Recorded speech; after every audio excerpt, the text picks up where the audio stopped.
Olá, tudo bem? Que bom que você continua acompanhando as meditações aqui do canal da Nova Semente. É um prazer ter você sempre conosco. Continuando a nossa meditação, ou as nossas meditações sobre as mulheres na Bíblia hebraica, eu gostaria de propor uma breve reflexão sobre Sara.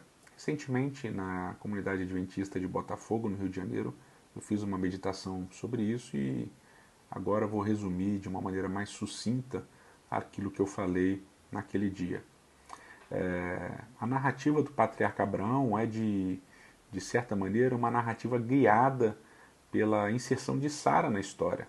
Na verdade, antes de descrever o chamado de Abraão, o texto apresenta diversos personagens, inclusive o próprio Abraão e o pai de Abraão, Terá, mas o texto também apresenta Sara, e apresenta Sara de uma maneira descritiva diferente da maneira que apresenta os outros personagens.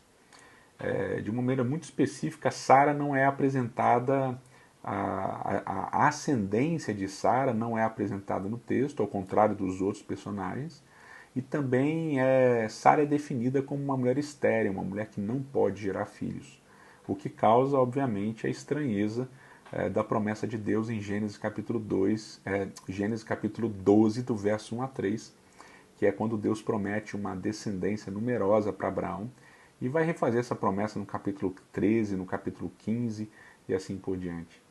Então a gente já tem elementos na história de Sara sem ascendência e de Sara também como uma mulher estéril que não pode ter filhos. A promessa, portanto, que Deus faz a Abraão, ela soa extremamente estranha.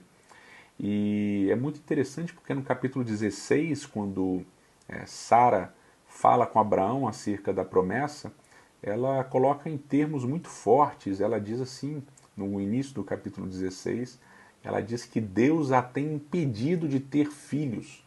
E é interessante porque aqui a gente tem uma recorrência do verbo yalad, que aparece no capítulo 11, verso 30, e aqui vai aparecer no capítulo 16, verso 2. No capítulo 11, verso 30, diz que Sara não podia yalad. E aqui no capítulo 16 diz que Deus impedia Sara de yalad, segundo a própria Sara, obviamente. É óbvio que Sara sentia assim, porque se Deus havia prometido que Abraão seria pai de uma numerosa nação, e isso não acontecia, Sara entende que a culpa é dela. Então ela indica, ela orienta que Abraão se deite com Agar e tenha assim a descendência para que a promessa de Deus finalmente se cumpra. O que é interessante é que quando Deus aparece no capítulo 17, novamente ele aparece a Abraão, agora depois de um longo período, do capítulo 15 e até o capítulo 17, nós temos em torno de 13 anos de silêncio divino. E quando Deus aparece novamente no capítulo 17, ele muda o nome de Abraão e ele muda o nome de Sara. Ele dá um novo nome para Abraão, que agora passa a se chamar Abraão, e ele dá um novo nome para Sarai, que agora passa a se chamar Sara, como nós conhecemos. A ideia de nomeação de pessoas na Bíblia está extremamente conectada com a ideia de paternidade e maternidade. São as mães e os pais que dão nomes aos filhos, né, que dão nomes àqueles que nascem deles, né, que são sua descendência. Portanto, ao renomear, desculpa, Sara e Abraão, Deus está assumindo a paternidade dos dois. E no mesmo capítulo 17, ele diz de uma maneira bem enfática para Abraão, quando ele repete a promessa da descendência, e Abraão, então, diz o texto que ele se ri e pensa consigo, né? Que Deus está falando, né? Como é que Deus está mencionando isso daí? Então ele diz para Deus, olha, que viva Ismael diante de ti. Deus responde, não, Abraão, você não entendeu. A minha aliança é com Sara, é através dela que vai vir o seu descendente. Portanto, de uma maneira completamente inovadora e única, Deus inclui Sara no processo da aliança. E isso é tremendo. E lá no capítulo 21 de Gênesis, diz que Deus visitou a Sara e Sara então deu à luz a Isaac.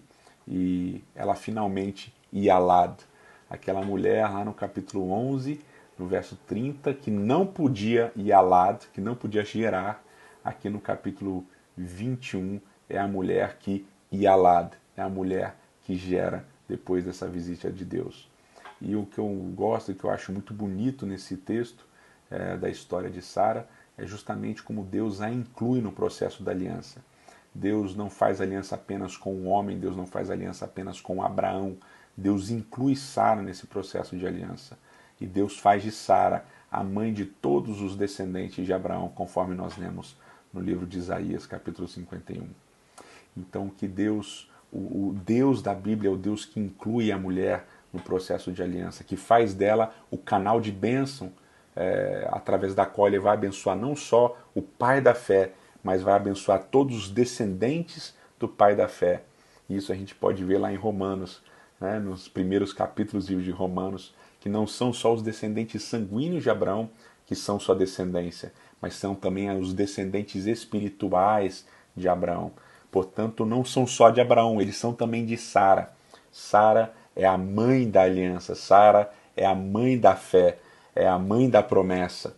E esse é um dos textos bonitos do Antigo Testamento acerca das mulheres. Que Deus continue te abençoando.